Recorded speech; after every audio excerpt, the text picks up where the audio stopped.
Hello and welcome to the JSA studio. I'm your host, as always, Nathan, and today I'm coming at you with the position breakdown for the Michigan Wolverines. I still have two more Michigan videos to fill out this week on Wednesday and Friday. However, this is the last position video that we will be talking about. And now with the intro done and out of the way, there's only one thing left to say, and that's to ask you to like, comment, and subscribe. We're going to go ahead and start with who I believe will be the starting free safety for this team. And that is maybe a little bit controversial, as I believe it will be Zeke Berry that will be the starting free safety. And the reason that it's somewhat controversial is because a lot of people have Zeke Berry plugged in to start in the slot. And I don't think that's going to happen. It wouldn't shock me if it did.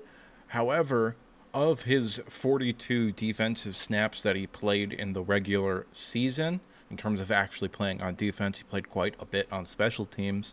However, of his 42 snaps that he played on defense, only 7 of them were in the slot and 27 of them were at free safety.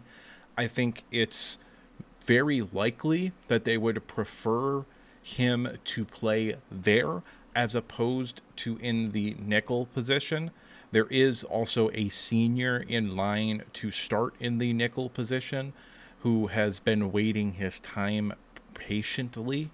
So it also wouldn't surprise me if at the beginning of the year they kind of just roll with the senior, the guy that they believe is going to be able to play and not make mental mistakes, as opposed to somebody who's going to be starting at the position for the first time.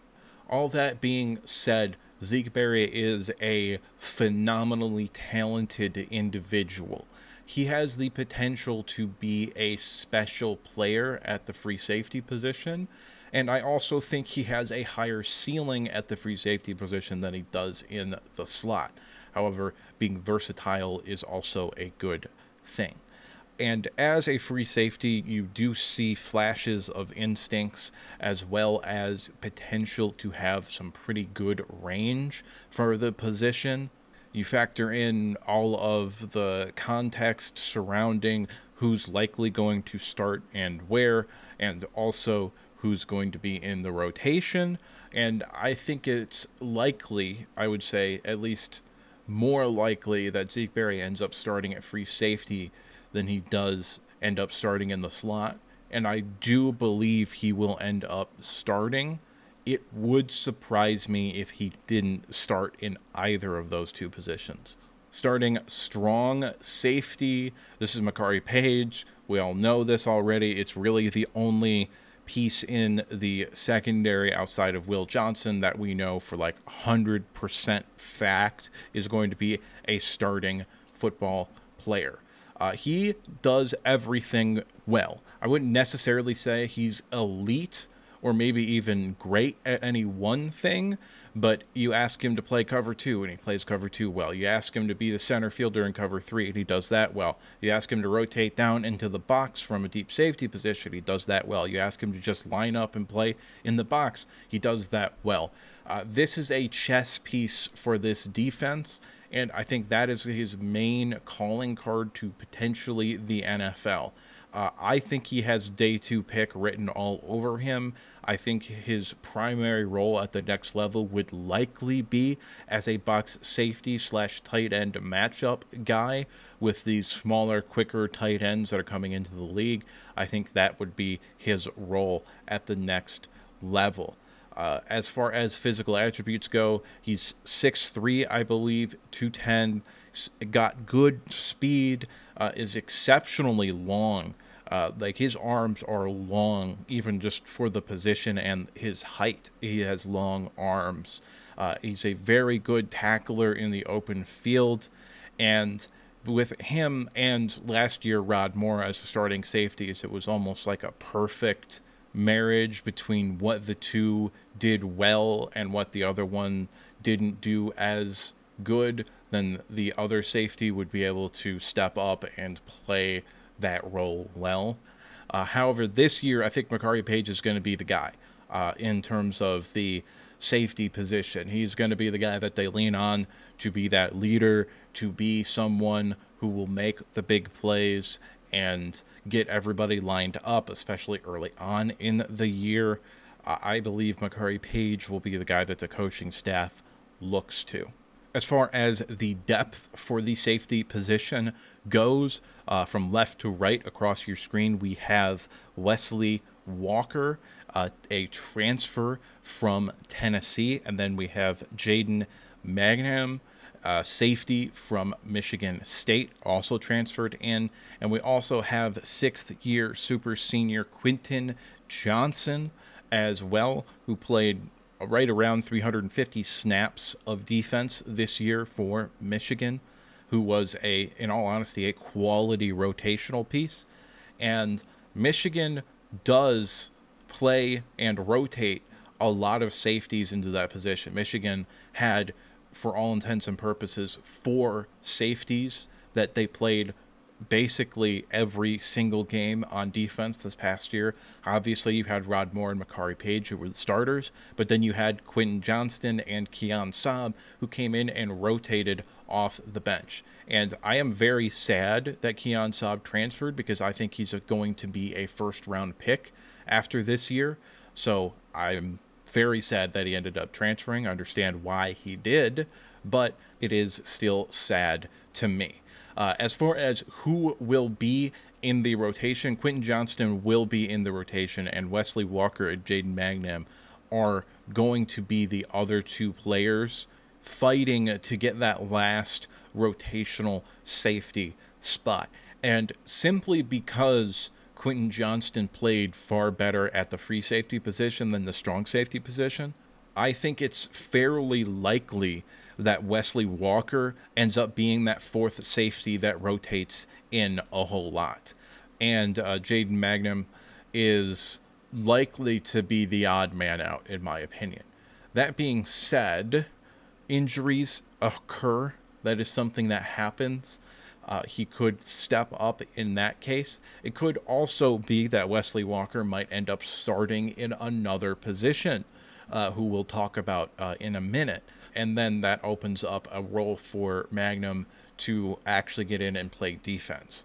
And I will say this about Jaden Magnum, and that's that he might be the most physically talented safety on this roster, especially when he played really, really well for Michigan State last year. It's kind of hard to leave that off the field.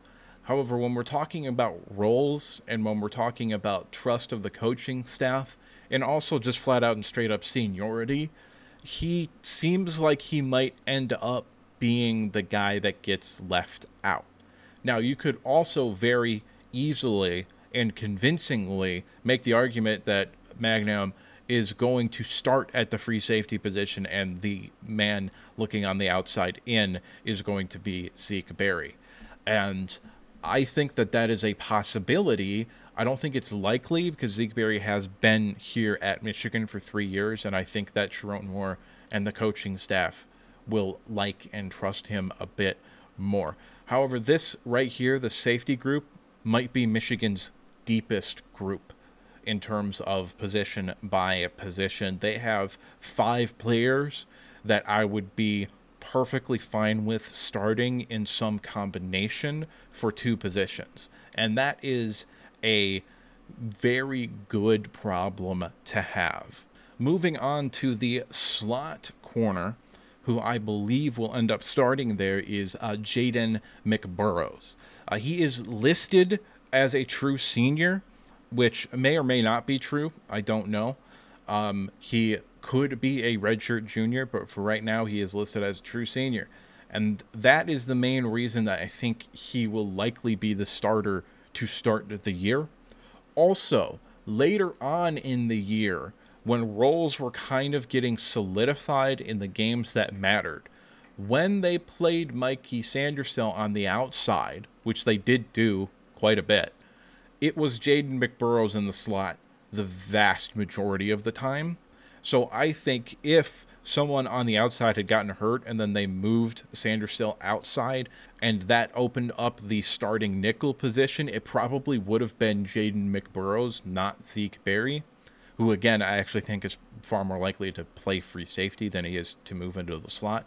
However, I do believe that McBurrows was the backup at the nickel position this past year, and should injuries happen and the secondary need to be shuffled around, I think he probably would have been the guy that came off the bench first. And it's mainly for that reason why I believe he's likely going to be the starter at the nickel position, at least to start the year.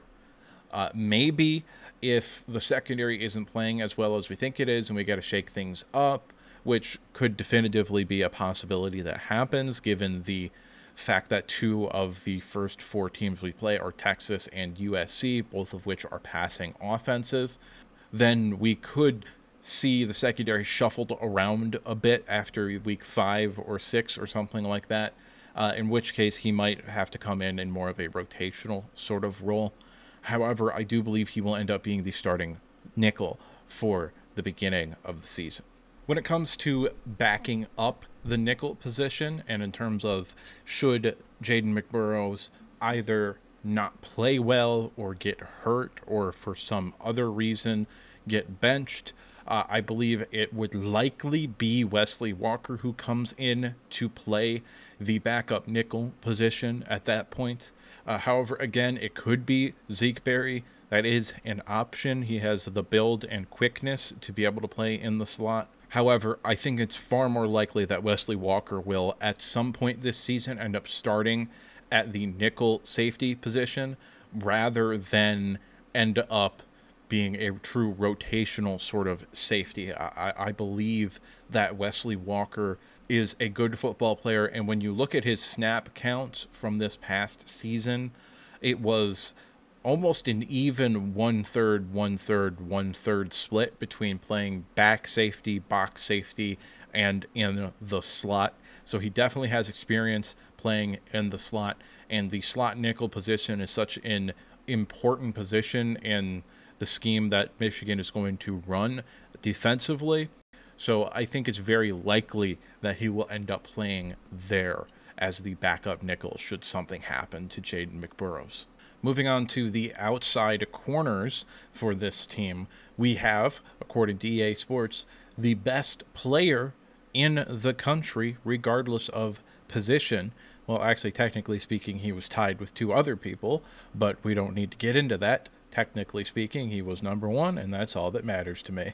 You can make a very, very strong argument that this is a player that is going to get picked in the top 5 of this upcoming draft class. He checks off every measurable that you want in a corner. He's got length, size, speed, ball skills, instincts. He plays well in press coverage, man or zone. All in all, this is a elite caliber corner prospect for the NFL.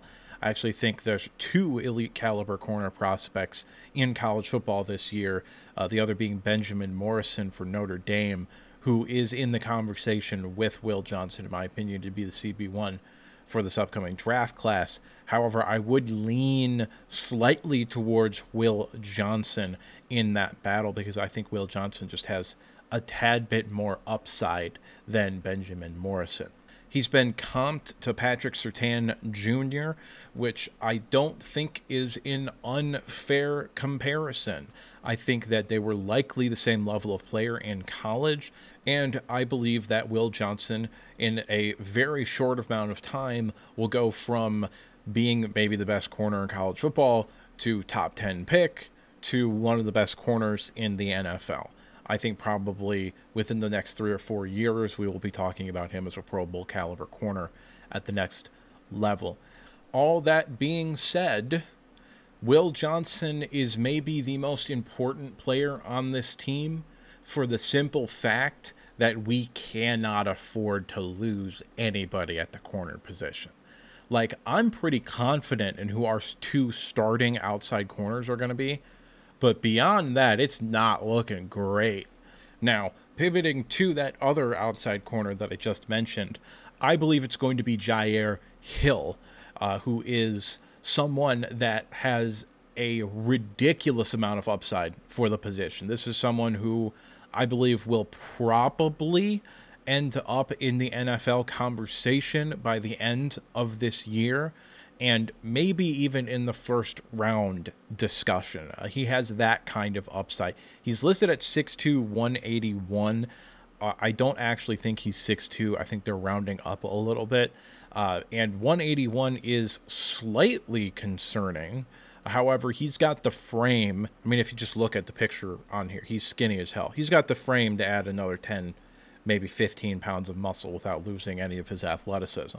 Heading into this year, it was him and DJ Waller, who actually this past year I think was ahead of Jair Alexander at the cornerback position, because he got some run as a true freshman this past year, whereas Jair Hill really rode the bench on the sideline and really took in that redshirt freshman year. However, this is a kid, one of the very, very few kids that I remember actually watching his commitment to be like, man, Michigan really needs this kid to commit to him, because he was someone that Michigan targeted very late in the process, as far as I can remember, 2 recruiting classes ago, or actually 3 recruiting classes ago now, if we count this year as like 1, and then last year would be 2, and then the year before that when he committed would be 3, because he's entering his second year in the program.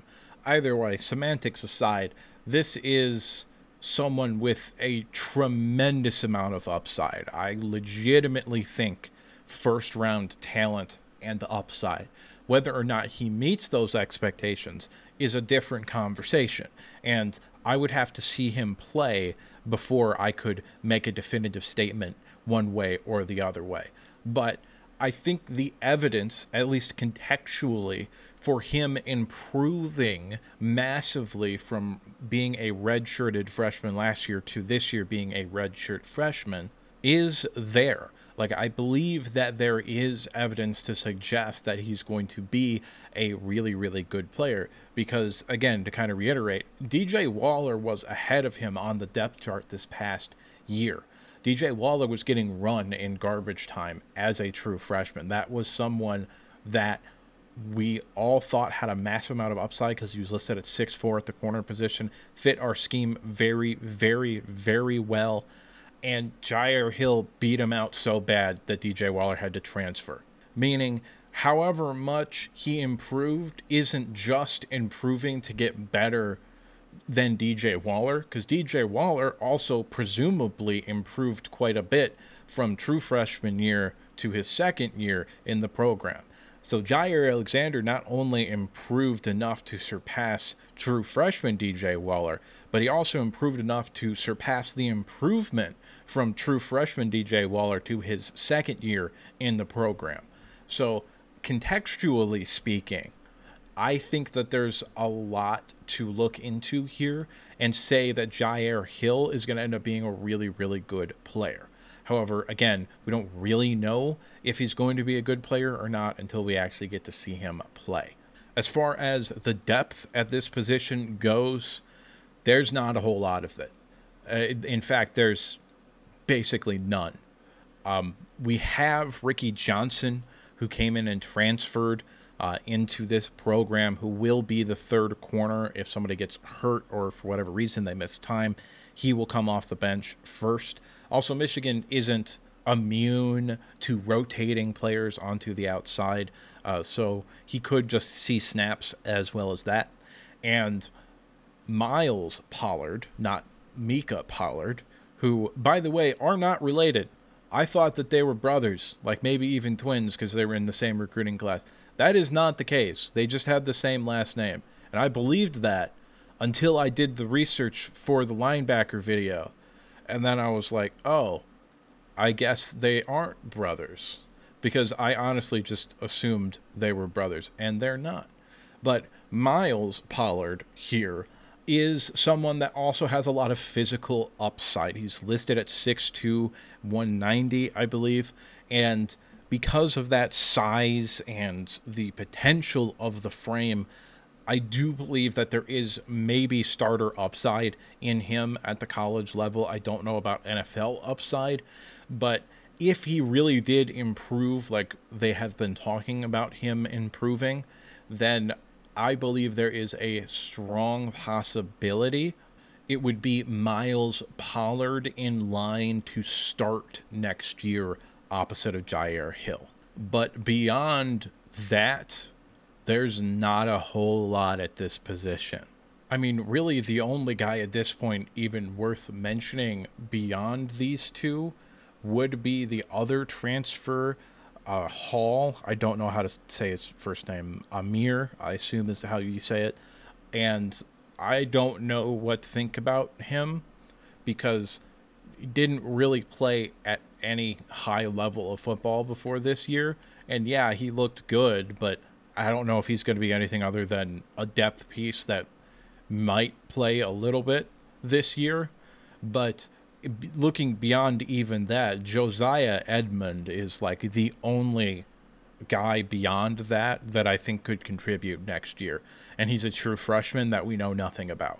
So it's looking bare after this year at the cornerback position. So to finish this video off, we're going to go through my projected depth chart for this secondary. Here at free safety, I have Zeke Berry. At strong safety, I have Makari Page. In the slot, I have Jaden McBurrows. And at the outside corner positions, I have Will Johnson and Jair Hill. The backups, perhaps, might look something like this. Quentin Johnson as the backup free safety who will rotate in and play quite a bit.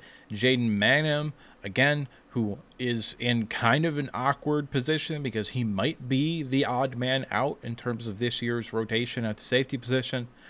Wesley Walker would be the backup slot, as we discussed earlier on in this video, with Ricky Johnson and Miles Pollard rounding out the depth at the cornerback position. But as always, that's just me, and what do I know? I'm just some asshole on the internet giving you his opinion.